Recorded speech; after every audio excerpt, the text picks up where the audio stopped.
하나님의 말씀 사도행전 8장 1절부터 25절입니다. 제가 봉독하겠습니다. 사울은 그가 죽임당함을 마땅히 여기더라. 그날에 예루살렘에 있는 교회에 큰 박해가 있어 사도 외에는 다 유대와 사마리아 모든 땅으로 흩어지니라. 경건한 사람들이 스데반을 장사하고 위하여 크게 울더라. 사울이 교회를 잔멸할세 각 집에 들어가 남녀를 끌어다가 옥에 넘기니라. 그 흩어진 사람들이 두루 다니며 복음의 말씀을 전할세 빌립이 사마리아 성에 내려가 그리스도를 백성에게 전파하니 무리가 빌립의 말도 듣고 행하는 표적도 보고 한 마음으로 그가 하는 말을 따르더라. 많은 사람에게 붙었던 더러운 귀신들이 크게 소리 지르며 나가고 또 많은 중풍병자와 못 걷는 사람이 나으니 그 성에 큰 기쁨이 있더라. 그 성에 시몬이라 하는 사람이 전부터 있어 마술을 행하여 사마리아 백성을 놀라게 하며 자칭 큰 자라 하니 낮은 사람부터 높은 사람까지 다 따르며 이르되 이 사람은 크다 일컫는 하나님의 능력이라 하더라. 오랫동안 그 마술에 놀랐으므로 그들이 따르더니 빌립이 하나님 나라와 및 예수 그리스도의 이름에 관하여 전도함을 그들이 믿고 남녀가 다 세례를 받으니 시몬도 믿고 세례를 받은 후에 전심으로 빌립을 따라다니며 그 나타나는 표적과 큰 능력을 보고 놀라니라. 예루살렘에 있는 사도들이 사마리아도 하나님의 말씀을 받았다 함을 듣고 베드로와 요한을 보내매 그들이 내려가서 그들을 위하여 성령 받기를 기도하니 이는 아직 한 사람에게도 성령 내리신 일이 없고 오직 주 예수 이름으로 세례만 받을 뿐이더라. 이에 두 사도가 그들에게 안수함에 성령을 받는지라. 시몬이 사도들의 안수로 성령 받는 것을 보고 돈을 들여 이르되 이 권능을 내게도 주어 누구든지 내가 안수하는 사람은 성령을 받게 하여 주소서 하니 베드로가 이르되 내가 하나님의 선물을 돈 주고 살 줄로 생각하였으니 내 은과 내가 함께 망할지어다. 하나님 앞에서 내 마음이 바르지 못하니 이 도에는 내가 관계도 없고 분깃될 것도 없느니라. 그러므로 너의 이 악함을 회개하고 주께 기도하라. 혹 마음에 품은 것을 사하여 주시리라. 내가 보니 너는 악독이 가득하며 불의에 매인 바 되었도다. 시몬이 대답하여 이르되 나를 위하여 주께 기도하여 말한 것이 하나도 내게 임하지 않게 하소서 하니라. 두 사도가 주의 말씀을 증언하여 말한 후 예루살렘으로 돌아갈새 사마리아인의 여러 마을에서 복음을 전하니라. 아멘. 오늘 말씀은 사도행전 8장 1절부터 25절입니다. 하나님 앞에 마음을 바르게 하라, 이런 제목으로 우리가 하나님의 말씀을 함께 나누겠습니다. 하나님 앞에 마음을 바르게 하라라는 제목입니다. 스데반이 순교하여 죽은 바로 그 죽음은 즉각적인 이제 기독교 교회에 대한 박해로 이어졌습니다. 이 박해를 주도한 사람은 길리기아 다소 출신의 사울이라고 하는 그런 인물입니다. 나중에 사도 바울이 되는 사람이 이 사람이죠. 3절에 보니까 사울이 교회를 잔멸할새 각 집에 들어가 남녀를 끌어다가 옥에 넘기니라 라고 했어요. 이 즉각적인 일들이 벌어진 거죠. 스데반이 죽고 난 다음에 이제 이 박해자들이, 핍박자들이 돌아다니면서 이제 예수 믿는 사람이라고 하는 집들을 찾아다니면서 그 사람들을 끌어다가 이제 옥에 넘기고 죽이고 하는 일들이 계속 일어나게 됐던 것입니다. 그런 박해가 일어났을 때 이제 교회는 어떤 반응을 했냐면 맞서서 싸우거나 하지 않고요. 교회는 하나님의 뜻으로 알고 각자 지방으로 흩어지기 시작을 했어요. 각자 지방으로 흩어지기 시작했습니다. 두 종류의 사람이 나왔죠.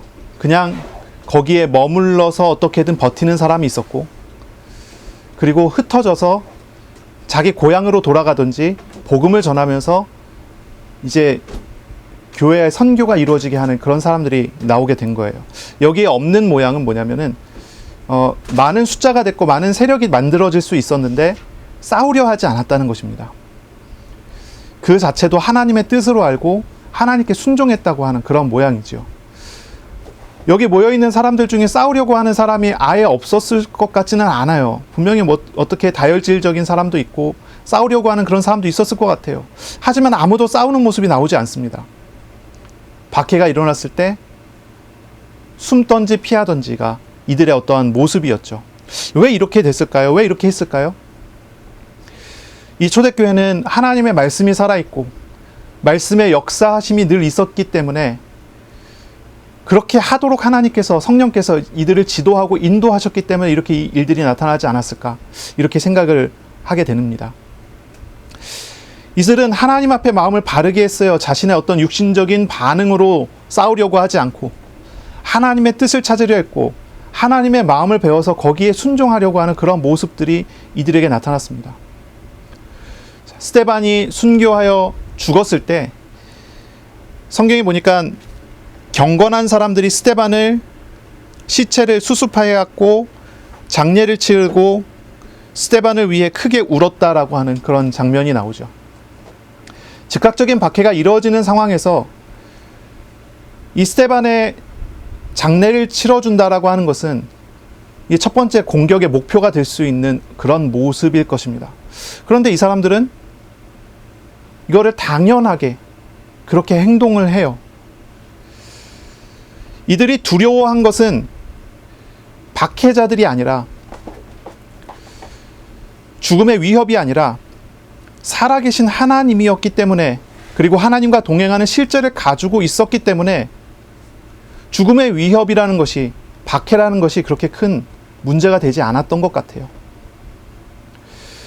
하나님 앞에 우리가 어떻게 마음을 바르게 합니까? 어떻게 우리가 하나님 앞에 믿음의 선택과 믿음의 일을 할 수 있을까요? 스데반같이 어떻게 순교할 만큼 하나님께 순종할 수 있고 또 순교를 각오하고 공격의 목표가 될 수 있는 그런 행동을 과감히 할 수 있었을까요?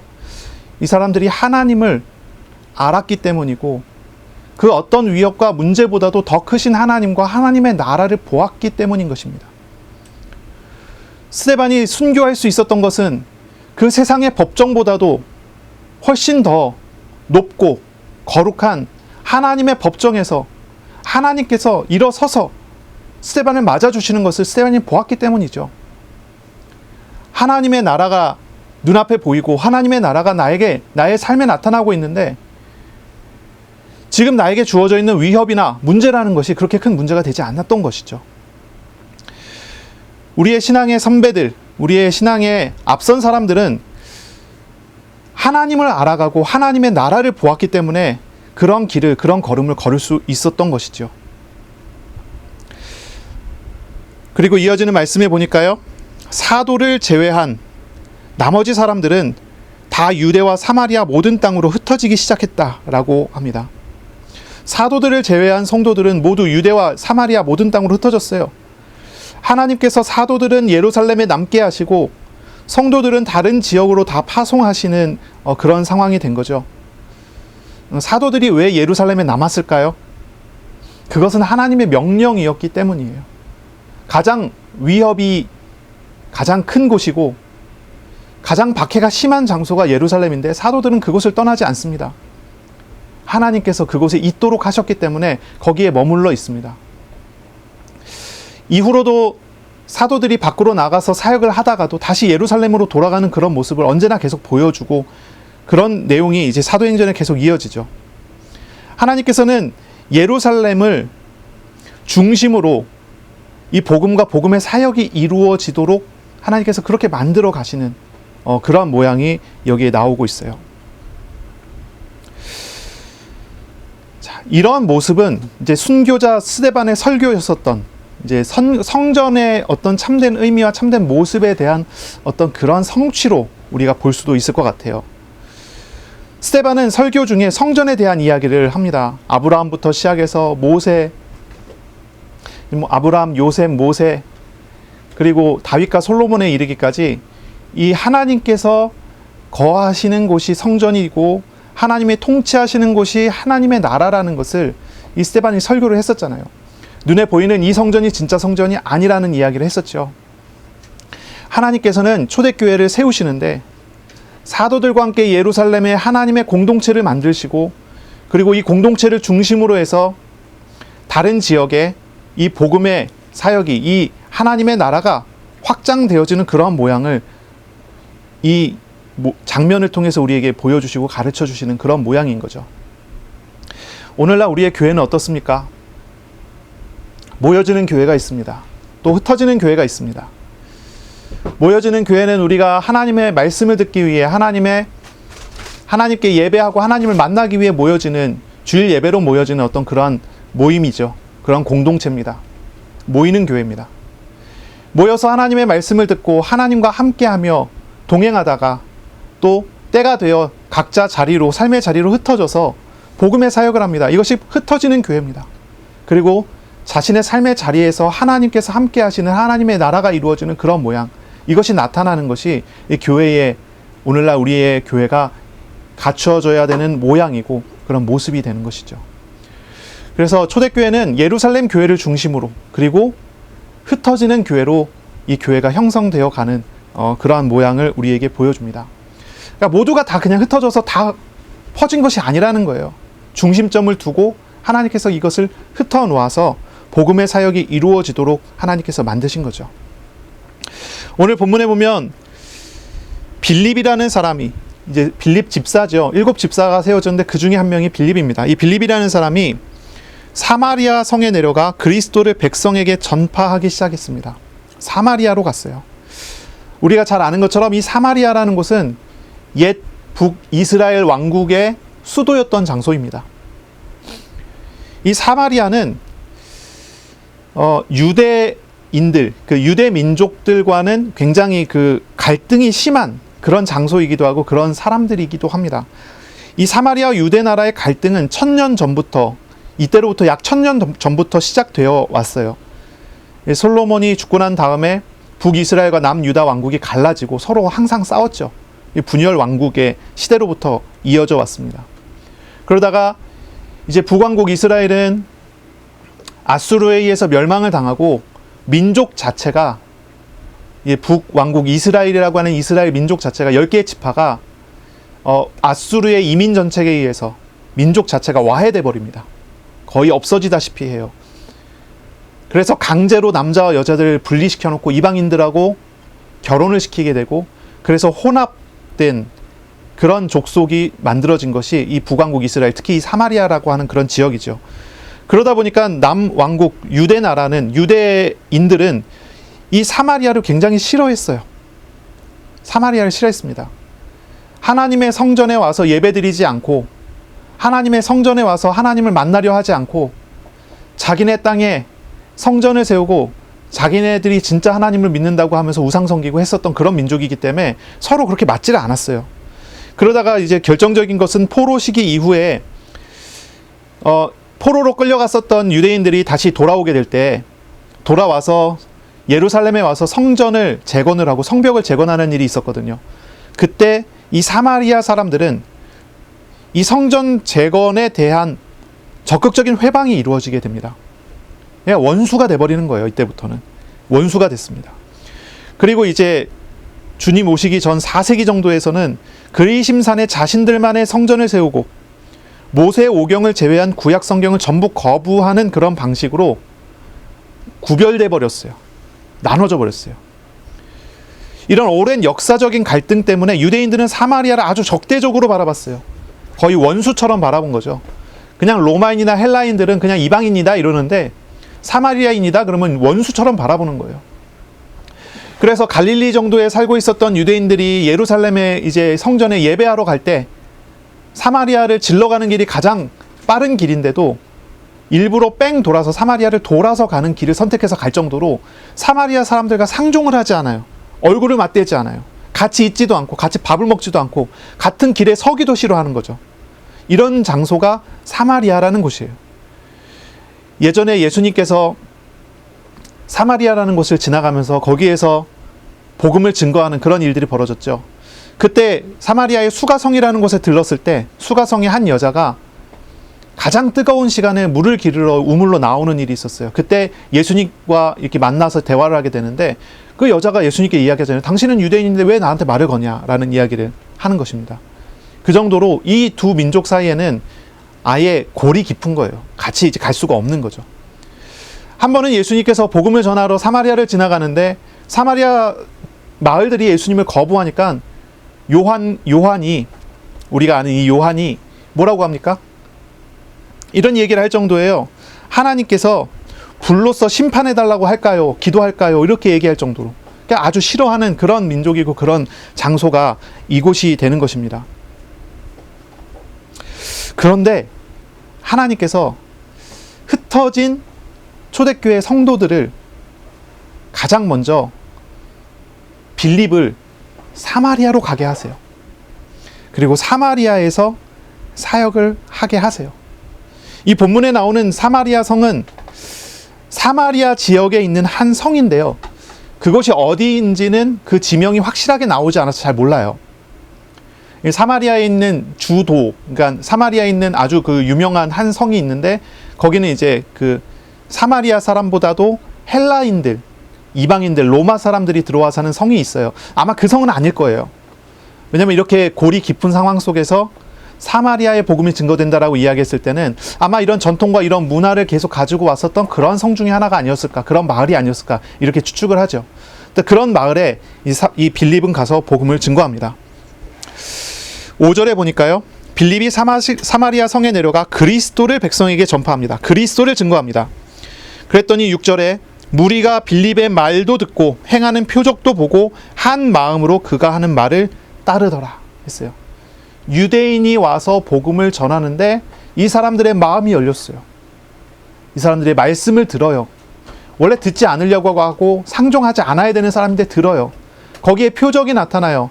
유대인이 와서 복음을 전하는데 말씀을 듣고 표적을 보고 자신들의 병든 사람들을 다 데리고 나오고 하는 일들이 여기서 벌어지는 것입니다. 7절에 많은 사람에게 붙었던 귀신이 크게 소리 지르고 나가고 또 많은 중풍병자와 못 걷는 사람이 낫습니다. 그리고 8절에 그 성에 큰 기쁨이 있게 됩니다. 그러니까 어떻게 됩니까? 나중에 12절인가요? 빌립이 하나님의 나라와 및 예수 그리스도의 이름에 관하여 전도함을 그들이 믿고 남녀가 다 세례를 받게 되는 일이 벌어지는 것입니다.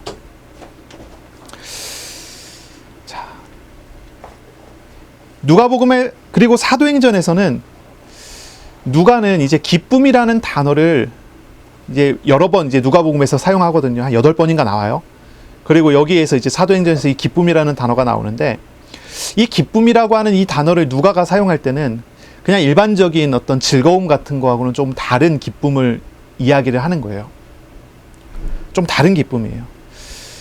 이 기쁨은 믿음의 열매로서의 기쁨, 인간적인 기쁨이 아니라 하나님이 주신 천국의 기쁨, 하나님의 열매 중에 하나로서의 기쁨이 이 사람들에게 있었다고 하는 그런 말이에요.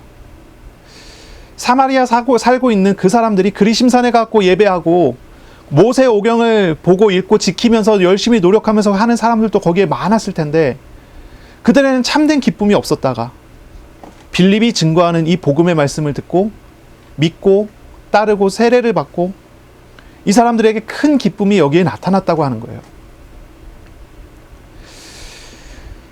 복음을 만난 사람, 그리스도를 영접한 사람은 참된 기쁨을 가질 수가 있어요. 우리가 우리를 모든 현실과 묶임과 고통에서 구원하시는 하나님을 알게 될 때 그 기쁨은 우리의 것이 되는 거죠. 많은 사람들이 기쁨이 없이 살아요.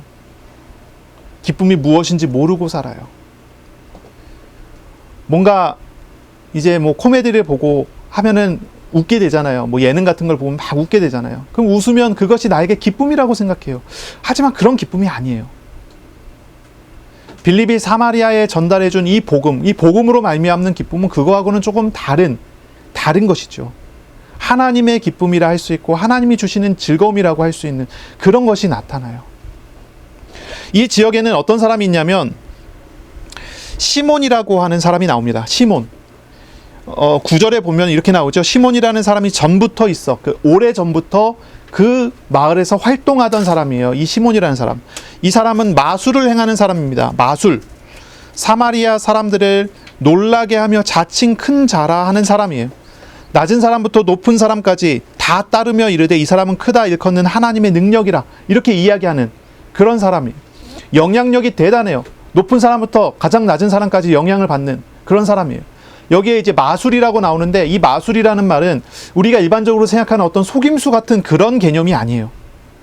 이 시몬이라는 사람은 어떤 신비한 능력이 있고 신비한 기적 같은 것들을 이루어내는 그런 사람이었던 거죠. 그래서 이 시몬은 때마다 어떤 기적 같은 것들을 나타내서 그 영향으로서 많은 사람들을 이끌어가고 많은 사람들을 홀리고 사람들로부터 하나님의 대리인의 칭호를 받는 사람, 신의 대리인으로서 칭호를 받는 그런 사람이에요. 어떤 사람일까요? 무당 같은 사람인 거죠. 무당 같은 사람. 근데 그냥 무당이 아니라 종교 무당, 이런 수준인 거예요. 종교 무당이에요. 한 나라의 정치와 경제와 모든 면에 영향을 줄 수 있을 만한 그런 사람. 이 사람도 많은 기적을 행했을 것입니다. 마술을 행했다고 이야기하는 그런 사람이에요. 많은 기적을 행했을 거예요. 이 사람의 영향력은 나중에까지 계속 나오거든요. 나중에까지 나와요. 이 역사 기록을 보면 시몬 마구스라고 하는 이름으로 나와요. 마구스라는 말이 무당이라는 그런 뜻을 포함하고 있어요. 시몬 마구스. 이 사람이 이제 그 초대교회의 순교자였던 저스틴 마터라고 하는 사람이 있어요. 순교자 유스틴이라고 하는 부르는 사람이 있는데 이 사람이 쓴 글에 이 사람이 등장을 해요. 초대교회 이단에 가장 앞서 나가 있는 사람 중에 한 명으로서 이 시몬 마구스를 지목을 합니다. 그러니까 이 사람은 이후에도 영향력을 끼치는 그런 사람이에요. 이 사람이 사마리아 성에서 오랜 시간 동안 있으면서 오랜 시간 동안 어떤 기적을 행했던, 마술을 행했던 그런 사람이란 말이에요. 큰 사람부터 작은 사람까지 모든 사람으로부터 하나님의 대리인으로 칭함을 받을 정도의 그런 사람. 그런데 이 사람이 사역할 때는 기쁨이 없네요. 문제가 있어서 이 사람을 찾아가서 이 사람이 뭔가를 해주면 문제가 해결되기도 했을 텐데 기쁨이 없어요. 참된 기쁨이 없어요. 참된 즐거움이 없어요. 그런데 빌립 집사가 가서 며칠 복음을 증거하고 있는데 그 성에 큰 기쁨이 오기 시작을 해요. 그러니 이 시몬 마구스가 그걸 지켜보다가 자신과 다름을 본 것입니다. 자신과 다르다는 사실을 깨달은 거죠. 그래서 빌립 집사를 따라다니기 시작합니다. 따라다니기 시작해요. 이 시몬은 빌립 집사의 표적을 목격하고 그 능력을 갖기를 바라고 따라다니다가 세례까지 받고 그 다음에는 적극적으로 아주 전심으로 빌립을 따라다니면서 그 표적과 그 능력을 계속 지켜보고 있는 거예요. 그것이 나의 것이 되기를 원하면서 따라다니는 거예요. 나중에는 이제 베드로와 요한이 와서 성령께서 그 자리에 내렸을 때 그 성령을 보고서 시몬 마구스가 내가 돈을 줄 테니, 모아둔 돈이 좀 있나 보죠. 돈을 줄 테니까 나도 안수하면 성령 내릴 수 있는 능력도 나에게 가질 수 있도록 나를 도와달라, 이렇게 얘기를 해요. 이런 사람의 사역이 있었던 거죠. 이 사람의 사역은 기쁨과는 거리가 멀어요. 기적이 일어나지만 그 기적이 정말로 그 사람이 처해져 있는 환경과 상황과 문제와 억눌림을 해방시켜주고 자유하게 해줄 수 있는 그런 기쁨이 아니에요. 예수께서 오셔서 주신 기쁨은 어떤 것입니까? 가난한 자들에게 아름다운 소식을 줘요. 포로된 자에게 노임을, 갇힌 자에게 자유를 선포하는 그런 메시지예요. 그것으로 인하여 우리에게 큰 기쁨을 주셨는데 빌립 집사가 나가갖고 그리스도의 복음을 증거할 때 그리스도로 말미암아 죄에 억눌려 있던 사람들이 해방을 받고 죄로 인해 나타난 모든 문제와 모든 고통과 모든 삶의 지옥 같은 문제들이 하나님이 내려오셔서 하나님을 만나주셔서 하나님께서 만나주셔서 거기에서 자유하게 되어지는 그런 해방과 기쁨이 나타나는데 이 시몬 마구스의 사역은 그렇지가 않은 거예요.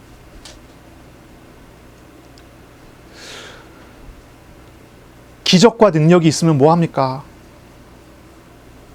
역사가 일어나면 뭐합니까? 내 마음에 감동이 되고 내 마음에 어떤 내 삶의 변화가 일어나는 것 같은 어떤 그런 비전이 눈앞에 보여갖고 그거를 보면서 따라가면 뭐합니까? 그 안에 참된 해방과 참된 자유가 없다면 그것은 사실 아무것도 아닌 거잖아요. 구원이 없다면 나에게 나타나는 그 모든 일들은 사실 헛것입니다. 평생을 두고 많은 기적과 많은 응답과 많은 역사를 누린다 할더라도 결국 구원 얻지 못하여 지옥으로 떨어져 버려요. 이 단어를 우리가 생각해 봐야 돼요. 이 단어를 우리가 기억해 봐야 돼요. 이 참 기쁨이라는 게 어디에 있는 것인가라는 생각을 해 봐야 돼요. 빌립은 가서 오직 한 가지 그리스도를 증거했습니다. 그리스도만 말했습니다. 그리스도의 사역이 나타났습니다. 그랬더니 표적이 나타나고 기적이 일어나는데 표적과 기적을 통해서 사람들은 그리스도를 알게 되고 그리스도를 만나게 되는 놀라운 일들이 나타났던 거예요. 물론 여기에 나오는 한 사람의 예외, 이 시몬 마구스라고 하는 이 사람은 예외가 됩니다. 이 사람은 기적을 보지만 기적만 보지 하나님을 만나려 하지 않고 표적이 나타나는 것을 보고 그것을 얻으려 하지 하나님을 만나려고 하지 않아요. 이 사람은 결국은 이단이 되어 하나님의 나라의 대적자가 되어버리고 말죠. 이런 모습을 우리는 봐야 하는 거예요. 우리가 하나님 앞에 바르게 서야 합니다. 하나님 앞에 마음을 바르게 해야 합니다. 하나님을 찾고 구하는 마음을 가져야 합니다. 하나님을 얻어야 합니다.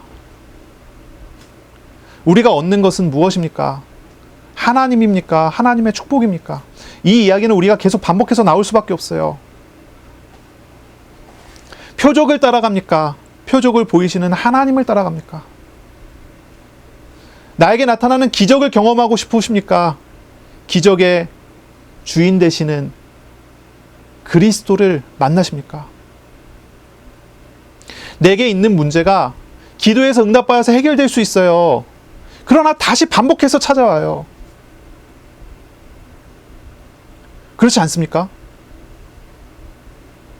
그러면 그 다음에 또 어떻게 합니까? 그 문제 해결해달라고 또 앉아서 기도해야 될 거 아니에요. 그럼 또 기도해서 응답받으면 또 잠깐 즐겁죠. 그리고 다음에 다시 그 문제가 또 찾아오잖아요. 반복되잖아요. 그거 처음에 몇 번은 반복할 수 있지만 나중에 시간이 많이 지나가 보면요. 문제가 왔을 때 기도하려고 무릎 꿇는 것 자체가 너무 힘들어져요. 지쳐버린다니까요. 그런데 어떻습니까? 우리 하나님을 알고 우리 하나님을 만나는 것은 근본적인 변화입니다. 근본적인 변화가 일어나는 것입니다. 문제 해결이 중요한 것이 아닙니다. 나에게 찾아오신 하나님을 내가 만나는 것입니다. 하나님을 아는 것입니다. 하나님께서 나를 붙들어 주시고 나를 붙잡아 주시고 나를 인도하시는 그 은혜 속에 내가 나아가는 거예요. 문제가 있으면 문제 속에서 하나님과 동행하면 됩니다. 문제가 없으면 문제 없이 하나님과 동행하면 됩니다. 나의 모든 것을 주관하시고 나의 필요에 따라 나의 상태에 따라 나를 잘 아셔서 나를 선하신 길로 항상 인도하시는 하나님을 만나고 있으면 그 안에 우리는 자유와 기쁨을 누릴 수 있게 되는 것이죠. 빌립이 증거한 것은 그리스도였습니다. 문제의 해방을 증거한 것이 아닙니다. 그리스도를 증거했더니 표적이 나타났어요. 우리가 그리스도를 알고 그리스도와 함께하고 오직 우리의 마음이 하나님 앞에 서게 될 때, 하나님 찾게 될 때 우리의 길에 하나님께서 함께 하심의 표적을 보이십니다. 그러면 그 표적 때문에 기쁜 게 아니라 하나님 때문에 기쁜 거죠. 하나님을 알아가게 되는 거고 하나님과 동행하는 기쁨이 그 삶에서 그 현실 속에서 계속 진행이 되는 것입니다. 바른 믿음은요, 정말로 하나님을 주님으로 영접하고 인격적인 하나님을 나의 주인으로 모시고 섬기는 것이 바른 믿음입니다. 하나님을 아는 것, 하나님을 섬기는 것, 하나님을 따라가는 것이 바른 믿음이에요. 복음을 알고 하나님을 만나게 되면 그 하나님과 함께하는 삶을 살잖아요. 자기를 부인하고 겸손히 하나님 앞에 서게 되잖아요. 그 안에 자유가 있는 것입니다. 그 안에 자유가 있어요. 그 안에 기쁨이 있어요. 저와 여러분은 정말 질문해 보고 싶어요. 진짜 기쁨이 있으십니까?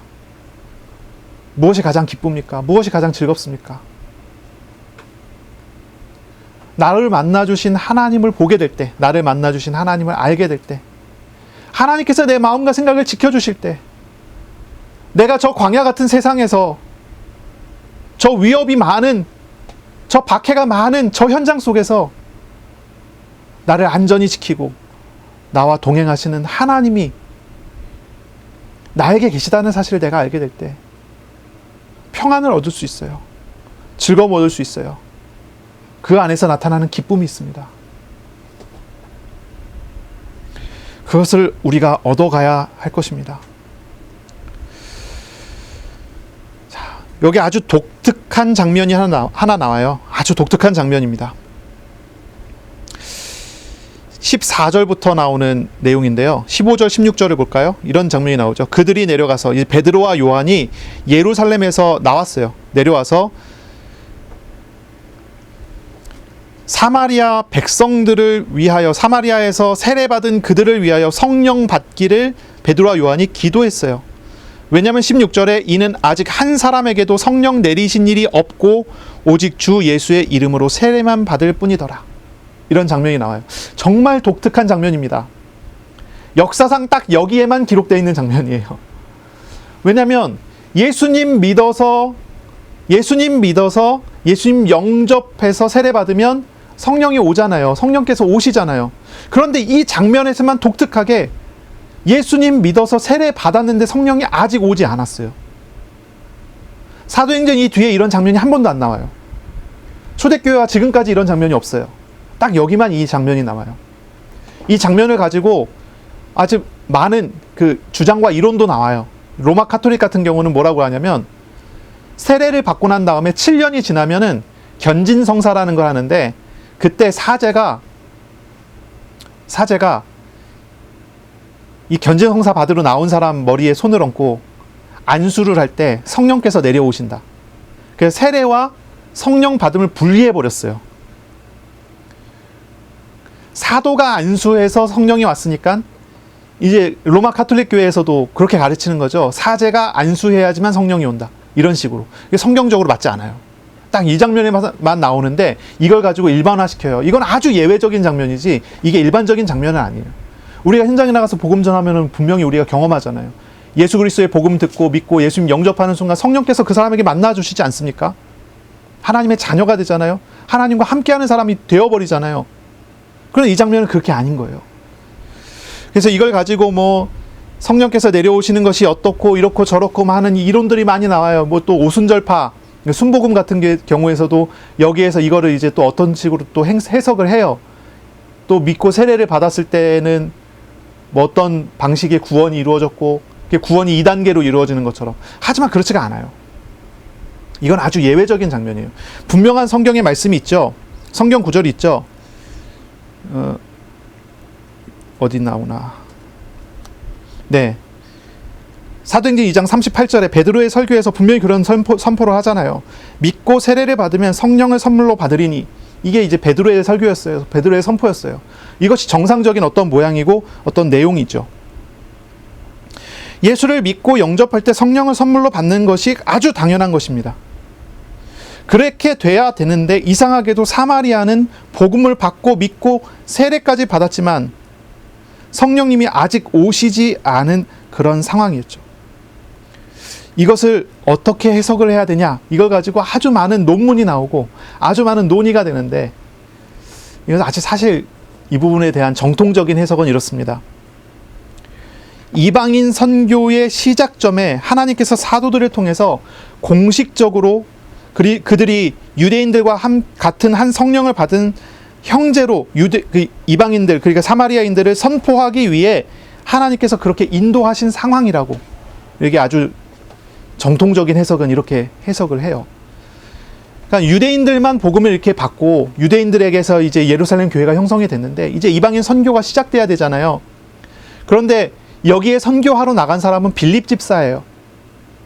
일반 성도의 사도가 아니죠. 빌립 집사가 가서 복음을 전했어요. 그래서 예수님 믿게 됐어요. 그런데 이제 예루살렘에 있는 유대인들, 그리고 이제 기독교인들이, 그리스도인들, 이 사람들이 이 사마리아 사람을 형제로 인정하겠냔 말이죠. 인정하지 않는단 말이에요. 그러니까 하나님께서 잠깐 시간을 두신 거예요. 세례 받았다 하는 말을 듣고 베드로와 요한이 그곳을 방문하도록 기다리셨다가 베드로와 요한이 왔을 때, 그리고 사도 베드로와 요한의 설교를 통해서 거기에서 성령께서 내려오시는, 오순절날 일어났었던 똑같은 사건이 여기서 반복되게 하는 거예요. 그래서 그걸 통해서 베드로와 요한을 통해 저들이 성령을 받은 우리의 형제라는 선포와 선언이 되어지도록 하는 어떤 그것을 위해서 바로 성령께서 내려오시지 않고 아주 예외적인 상황을 이것을 허락하셨다. 이렇게 해석을 합니다. 유대인들의 교회, 초대교회의 사마리아인들이나 이방인들을 형제로 받아들이기 위해서 필요한 것은 오직 한 가지였죠. 하나님의 인치심이죠. 그러므로 사도 베드로와 요한을 통해 오순절 성령의 임하심이 사마리아에 그대로 똑같은 모양으로 나타남을 확인시켜 줄 필요가 있었던 거예요. 그래서 바로 오순절의 성령 강림과 동일한 일이 사마리아에서도 사도들을 통해 나타나게 함으로써 유대인들이 그들을 공식적으로 형제로 받아들일 수 있도록 하나님께서 하신 거죠. 성령 강림을 그들에게 늦추신 것은 막 믿은 사마리아인들을 위한 하나님의 배려이고 또 하나님의 사랑의 표현이기도 합니다. 그래서 오늘 나온 이 장면은 왜 이 빌립이 가갖고 복음을 전해서 예수님 믿고 영접까지 했는데 성령이 오시지 않았냐라고 하는 질문에 대해서 이렇게 대답을 할 수가 있는 거예요.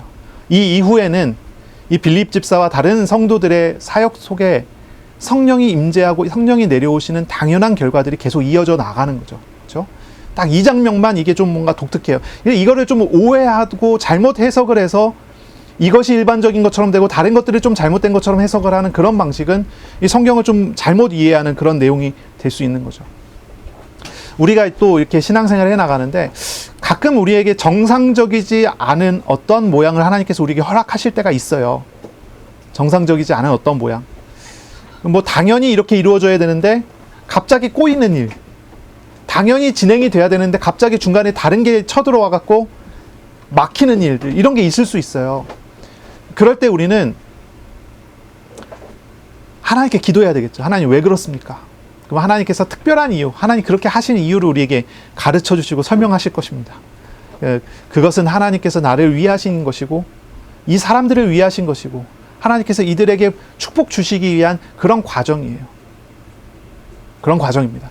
이 사마리아 성에서의 복음 전도는 이렇게 이루어져서 사마리아인들이 예수를 믿고 성령을 받고 한 형제가 되어지는 이런 어떤 과정이 나오고요. 이후에 이제 사도행전 10장쯤에 넘어가면 이방인이 예수를 믿는 장면이 나와요. 그것도 하나님께서 어떻게 인도하시냐면 예루살렘에 있는 사도들 중 베드로를 이방인 고넬료의 집에 보내서 그 사람이 믿고 성령을 받았음을 베드로의 입을 통해서 예루살렘 교회에 전달되게 해요.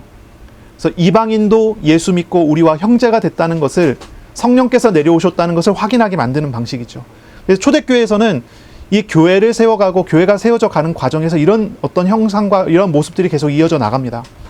그래서 뭐 각자 중구난방으로 막 여기저기서 사역들이 막 일어나게 하는 것이 아니라 딱 교회 중심으로, 사도 중심으로, 그리고 하나님께서 함께 하심을 거기에서 인치는 방식으로. 그래서 흩어지는 교회들은 예루살렘 교회, 모이는 교회 안에서 함께 하게 되고, 그리고 이 모이는 교회 중심으로 교회가 계속 확장돼 나가는 어떤 그러한 모양을, 이 어떤 모습들을 통해서 우리에게 가르쳐 주는 거죠. 자, 우리가 오늘 제목이 이것입니다. 하나님 앞에 마음을 바르게 하라. 하나님 앞에 마음을 바르게 해야 합니다. 가장 먼저는 우리가 하나님을 구하는 마음, 하나님을 찾는 마음을 갖는 것입니다.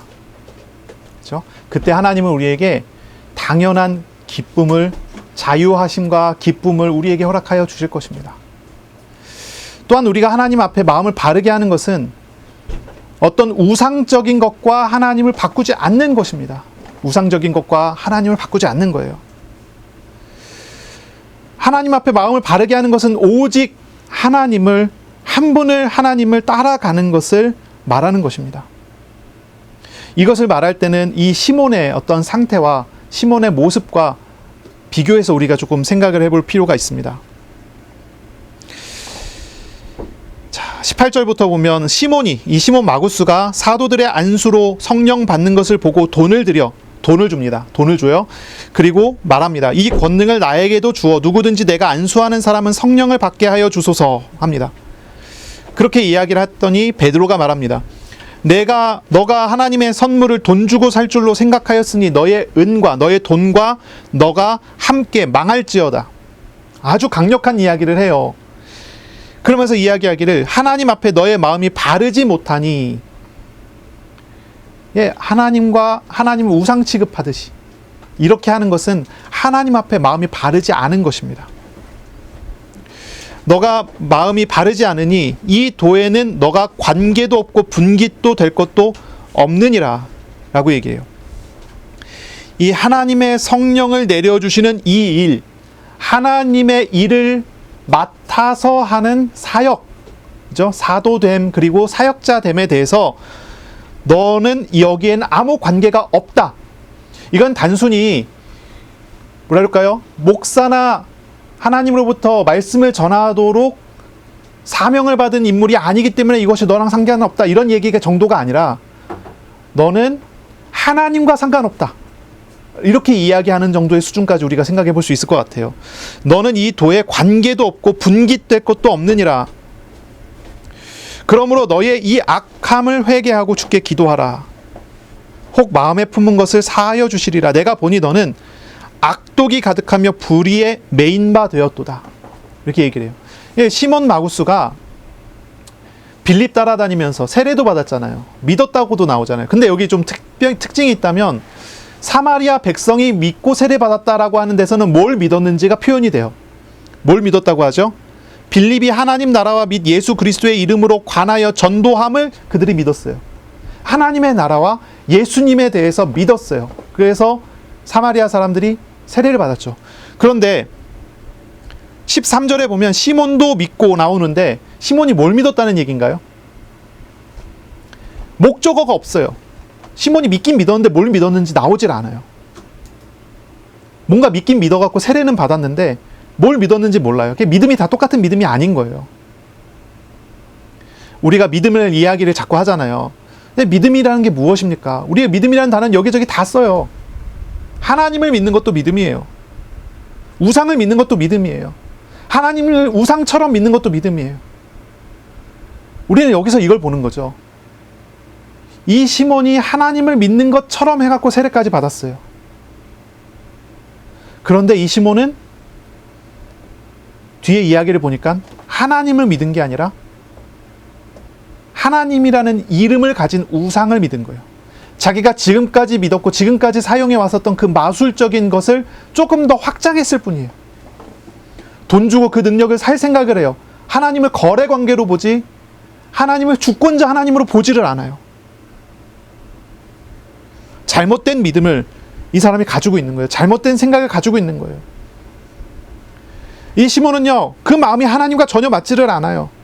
악함과 불의에 얽매인 사람이에요. 그는 권능을 얻기 위해 성경의 인격적인 하나님이 아니라 권능을 사용할 수 있는, 권능을 얻어낼 수 있는, 거래할 수 있는 그런 비인격적인 우상을 찾고 믿은 거예요.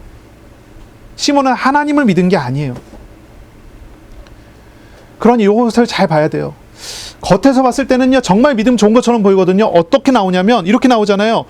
빌립을 전심으로 따라다녔어요.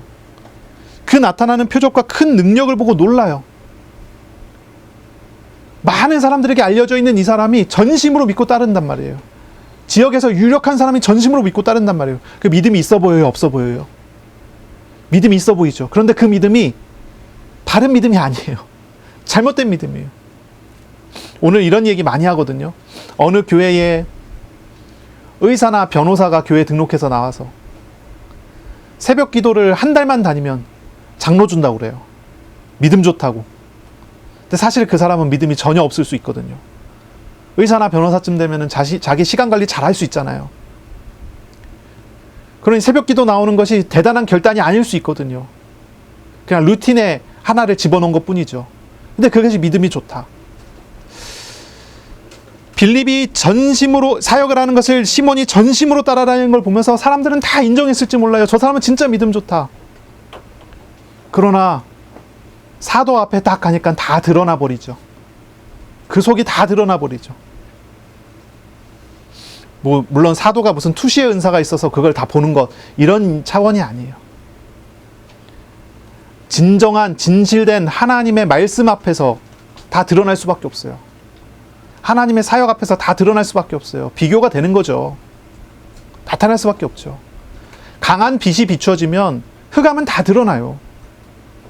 다 나타날 수밖에 없어요. 복음이 복음되어지는 실제적인 사역이 진행이 되면 가짜는 숨길 수 없어요. 가짜됨이 나타날 수밖에 없다니까요. 믿음 좋은 척하고 아무리 있어도 정말로 하나님과 동행하는 사람 옆에 있으면 그 믿음 좋은 척이라는 게 다 드러나는 거예요. 그런 모습이 여기 이제 나타나는 거죠.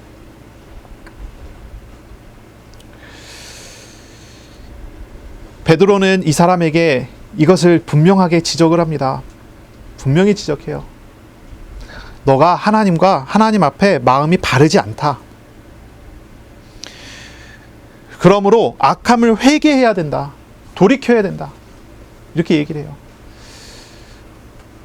우리가 사실 연약하기 때문에 우리도 하나님 앞에 마음이 바르지 못할 때가 많잖아요. 그렇죠? 우리도 우리 마음의 악함과 우리 마음의 죄악이 우리를 사로잡고 있을 때가 참 많잖아요. 그렇죠? 물론 이 시몬 마구스하고는 좀 다른 개념이죠. 이 시몬 마구스는 처음부터 하나님 믿지 않았던 거고, 하나님이란 이름의 우상을 믿으려고 따라갔던 거고, 물론 예수 그리스도를 정확하게 영접하여 믿은 하나님의 자녀는 잠깐 실수를 하는 거죠. 잠깐 이제 실수를 하고 눈을 잠깐 돌리는 어떤 그런 차원이겠지만, 우리가 하나님 앞에 마음을 바르게 한다고 하는 이 단어를 잘 기억을 하고 생각을 해야 되는 거예요. 내 안에 자꾸 우상이 나오고 자꾸 나를 얽매는 것들이 나오게 될 때 우리는 어떻게 해야 합니까? 마음을 바르게 하도록 하나님 앞에 돌이키는 시간, 회개하는 시간이 우리에게 정말로 필요한 것입니다. 악함을 회개해야 하는 것입니다. 하나님께 기도해야 합니다. 하나님을 찾아야 합니다. 하나님을 만나야 합니다. 우리가 인도받아야 되는 가장 중요한 그런 부분이에요. 제가 신학교에서 신학 공부를 하고 배우고 있을 때 이제 한 교수님이 이제 영성에 대해서 가르치는데 신비주의에 대해서 이런 말씀을 하세요. 신비주의가 뭐냐 하면서 얘기해요. 신비주의. 신비주의와 신비는 다르거든요. 신비주의와 신비는 달라요. 그렇죠? 우리 기독교는 신비예요. 신비해요. 왜냐면 우리의 합리적인 이성으로 해석이 안 돼요. 신비한 거예요. 하나님께서 세상을 창조하셨다는 게 과학법적으로 이해가 될 수가 없어요. 없는데 있게 하셨다. 무에서 유를 창조하셨다는 게 어떻게 이해가 되겠어요? 하나님의 창조의 어떤 한 부분에 관련돼서는 창조를 어떻게든지 설명해내는 방식은 가능하겠지만 본질은 해석을 할 수가 없는 것이죠. 신비 자체적인 거예요. 부활을 어떻게 그거를 해석하겠어요? 신비한 거죠. 그래서 기독교는 신비가 있는 것이 맞아요. 우리 신비하신 우리 하나님께서 우리를 만나주셔서 우리가 예수님을 영접해서 마음에 하나님의 영이 우리 마음에 들어와서 나와 함께하게 됐다. 이 자체가 신비한 거죠. 이 하나님이 동행하는 사람이 돼서 기도하여 응답받는 것, 하나님께서 나를 위해서 영으로 계신 우리 하나님께서 나를 위해서 지금도 일하시고 사역하고 계시는 것을 경험하고 체험하는 것, 아주 신비한 거죠. 그런데 신비주의는 뭐냐면, 신비주의는 이 정의를 이렇게 내리시더라고요, 교수님이. 그리스도 없이 하나님 체험하는 것, 이렇게 얘기하더라고요. 그리스도 없이 하나님 체험하는 것. 아마 그분은 이제 영성신학에 대한 어떤 그 역사적인 계보를 계속 연구하시던 분이 그 교회사 교수님이었거든요.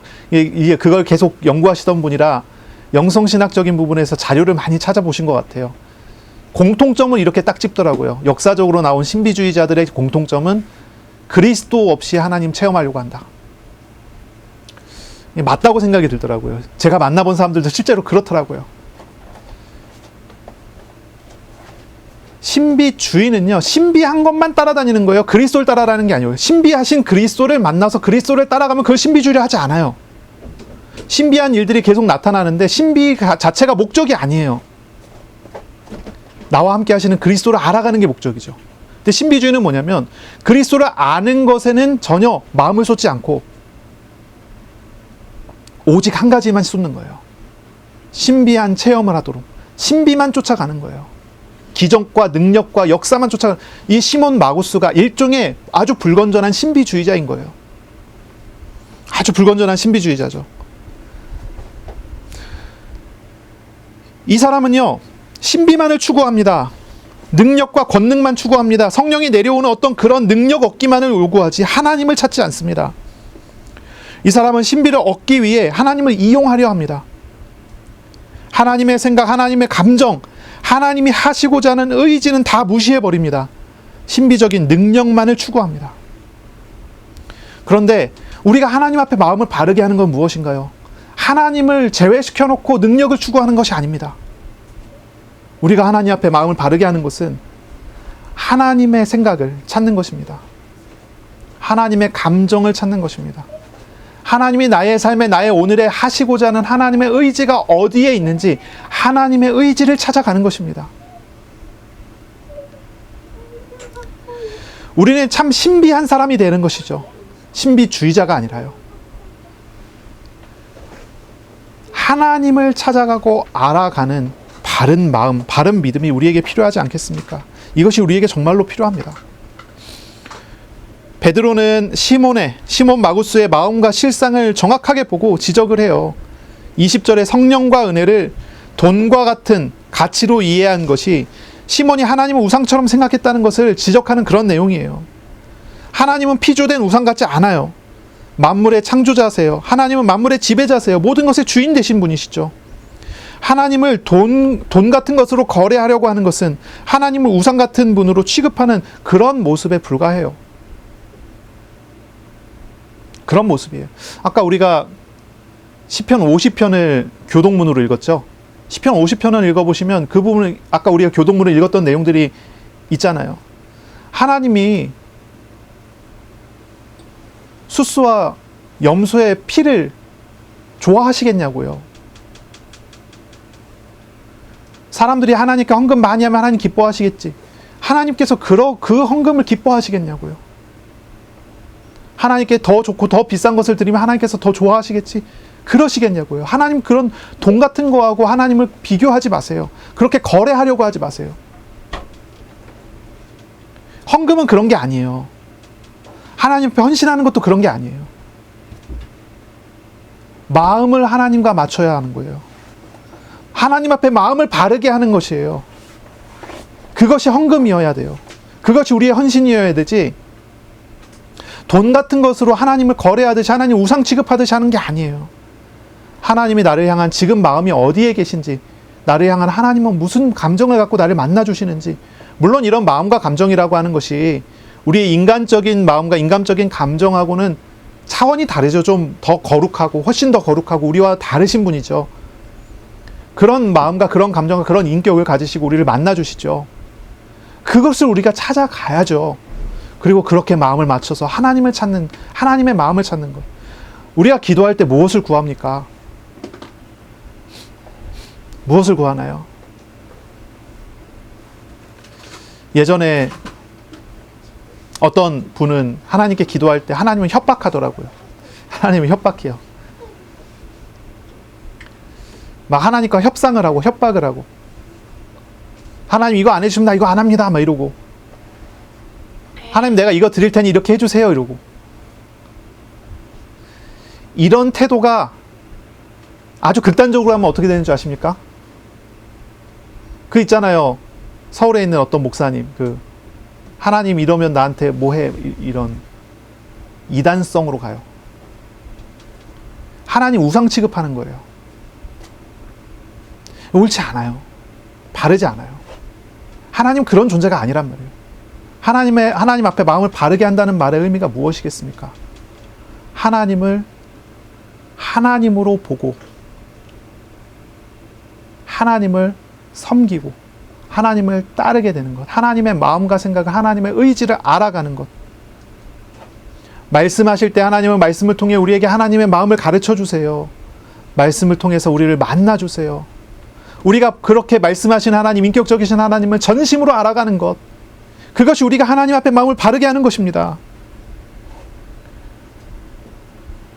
하나님은 거래하는 그런 존재가 아니잖아요. 하나님을 우리의 수준으로 끌어내려갖고 그걸 하나님이라고 부르면 그게 하나님이 됩니까? 높으신 하나님 앞에 내 자신이 발견되고 그 앞에서 하나님을 섬기는 자로서 살아가는 것, 이게 가장 중요한 것 아니겠어요?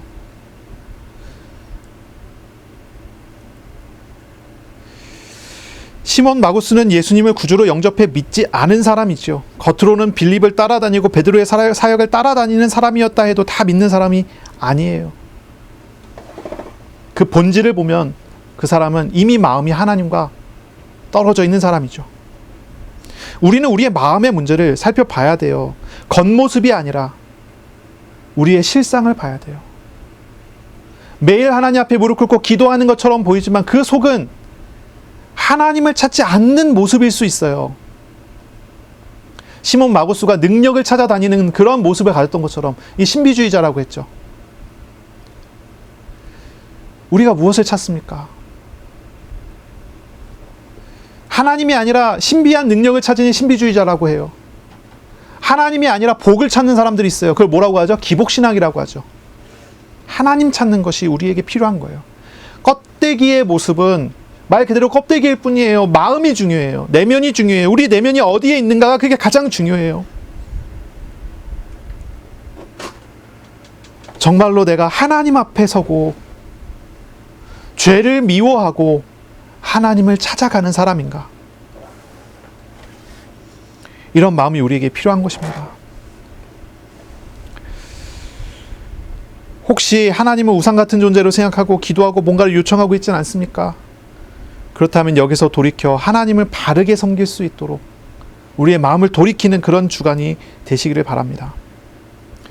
우상과 죄와 자신을 하나님 앞에 다 내려놓고 하나님 앞에 서세요. 마음이 하나님 앞에 맞지 않는 것이 있다면 하나님을 바꾸려 하지 마시고 합리화시키려고 하지 마시고 겸손히 하나님 앞에 무릎 꿇으세요. 하나님을 찾으세요. 하나님의 마음을 배우고 하나님의 말씀을 따라가세요. 좋은 일, 어려운 일 같은 우리에게 있는 여러 가지 일들이 있어요. 그 앞에서 우리는 하나님을 찾는 사람이 돼야 돼요. 하나님은 우리가 당하고 있는 어떤 일보다 훨씬 크신 분이세요. 훨씬 더 위대하세요. 거룩하신 분이세요. 그 하나님을 찾으세요. 하나님은 우리를 지키시고 하나님의 시간표에 맞게 그 선하신 뜻대로 우리를 인도하실 것입니다. 하나님 앞에 마음을 바르게 하시고 우리와 함께 하시는 하나님이 주시는 기쁨으로 주님을 알아가는 그런 주간이 되시기를 바랍니다. 창조자이시고 세상을 섭리하시고 통치하시는 하나님을 알아가시기 바랍니다. 하나님은 우상 같은 존재가 아니시기에 우리가 주님을 찾을 때 주님은 우리를 사랑해 주시고 조건이 없는 은혜와 사랑으로 우리를 인도해 가실 것입니다. 하나님 앞에 마음을 바르게 하는 한 주간 되시기를 예수님의 이름으로 축원합니다. 아멘. 기도하겠습니다. 하나님 감사합니다. 오늘 우리에게 말씀하시고 또 말씀하신 대로 동행하실 것이니 감사합니다. 이번 한 주간 우리는 참 연약하고 부족하나 우리와 동행하시는 하나님을 알아가게 하시고 주님의 마음에 우리의 마음을 맞추며 주님의 생각에 우리의 생각을 맞춰 주님을 따라 주님의 인도하심을 따라가는 우리 교회 우리 성도들 다 될 수 있도록 복내려 주옵소서. 이번 한 주간 오직 그리스도를 오직 하나님을 알아가는 주간이 되게 하여 주옵소서. 모든 우상을 내려놓고 주님 한 분만으로 참 기쁨을 누리는 주간 되게 하여 주옵소서. 감사하며 예수님 이름으로 기도합니다. 아멘. 우리 구주 예수 그리스도의 은혜와 하나님의 사랑하심과 성령님의 교통하심이 이제로 영원까지 항상 함께 있을지어다. 아멘.